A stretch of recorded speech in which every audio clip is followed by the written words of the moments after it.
Breaking news, Nigerians, they told us they got an order from above not to allow the Igbos take part in Lagos election. This is coming from a very reliable source. According to Vanguard newspaper, a source has alleged that the Igbos living in a riverine area in Lagos were told not to participate in the election process in Lagos State, and that the person who told them said he received such order from above, narrating how an Igbo traditional ruler named Eze Chinedu Mozie was disenfranchised on election day in Ibisa community in Lagos. The chairman of the Supreme Council of Ndi Eze Ndi Igbo in Lagos State, Eze Lawrence Eze, said when Eze Mozie, who is the leader of the Igbo community, went out to exercise his civil responsibilities on Saturday in Lagos, the Oba of Ibisa community accosted him and told him that the Igbos were no longer allowed to participate in the electoral process in Lagos State, adding that they got such order from above. The source said Eze Mozie told the Oba that he has the constitutional right to vote since he pays his tax. The source said the explanation fell on deaf ears as the Oba of Ibisa authorized the youth of the community to descend on Mozie and other Igbos who came out to vote.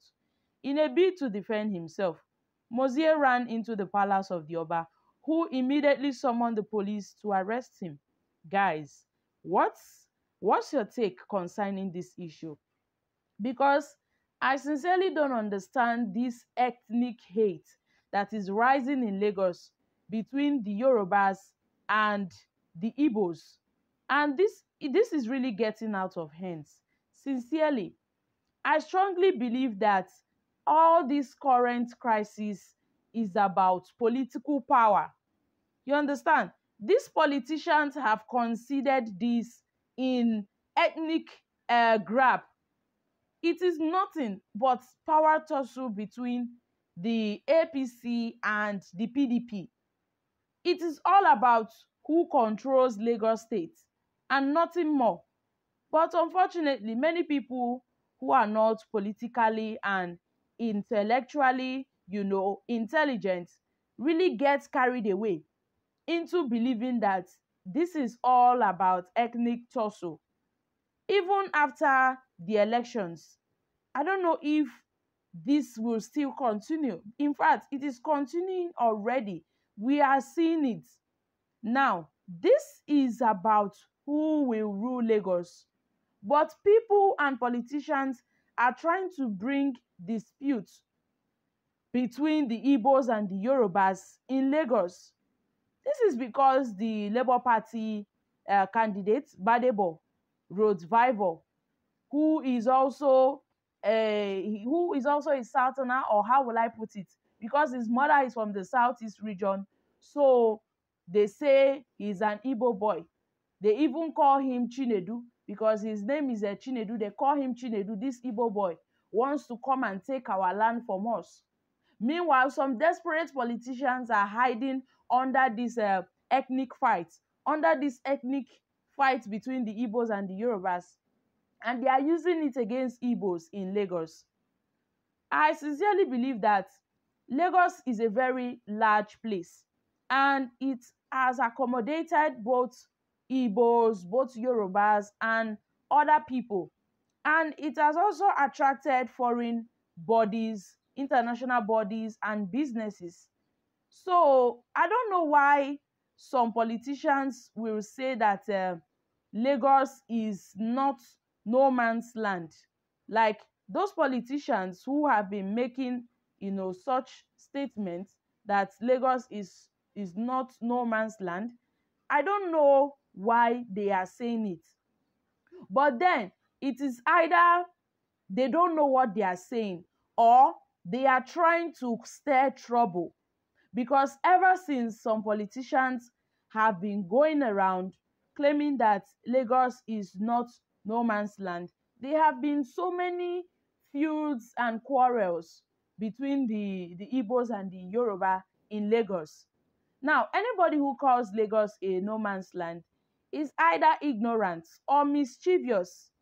But nobody should use that as a pretext to tell Nigerians that they are not welcome to vote in Lagos or any part in Nigeria. And I sincerely believe that anyone who harasses citizens and prevents them from exercising their franchise is breaking the constitution, and that person is sincerely looking for trouble, and as much should be watched properly. That person must be watched, because Lagos is a very big place.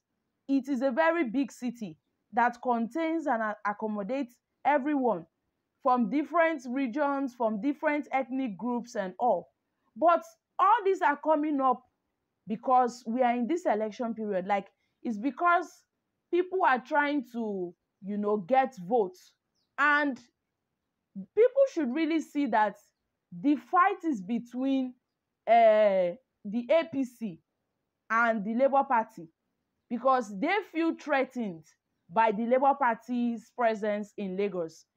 Ever since Peter Obi won Lagos State in the presidential election, there have been trouble. There have been series of trouble. And ever since then, so many threats have been coming in from different angles, that people, or that Igbo people should not come out and vote on the election day. Why are they feeling so threatened? Is it because Peter Obi won in Lagos State? Is it because Peter Obi got the highest number of votes than Bola and TINUBU, who calls himself the Jagaban of Lagos? Is it as a result of that? Because I sincerely believe that some desperate politicians are behind the fueling of this ethnic hate between Igbos and Yorubas. Now then they put fuel for this fire where they burn for Lagos. So they are the ones doing all this. But I'm sure that at this point in time, they would have rest now. They for don't rest, because last, all they've ever wanted is for the APC to gain power in Lagos, and for the APC to continue gaining power in Lagos. That is all they want. So that is why I strongly believe that all this must end. Finally, Sanwo-Olu has won his re-election bid. He's now the new elected governor in Lagos. Although, yes, this is his second tenure. But then I strongly believe that all this fight, all this quarrel must end before it turns to another thing, before it turns to a war that we may not be able to handle. So guys, what are your thoughts concerning this issue? Because most of them are saying the Igbos should go back to their land. They should not come out and claim a land that is not theirs.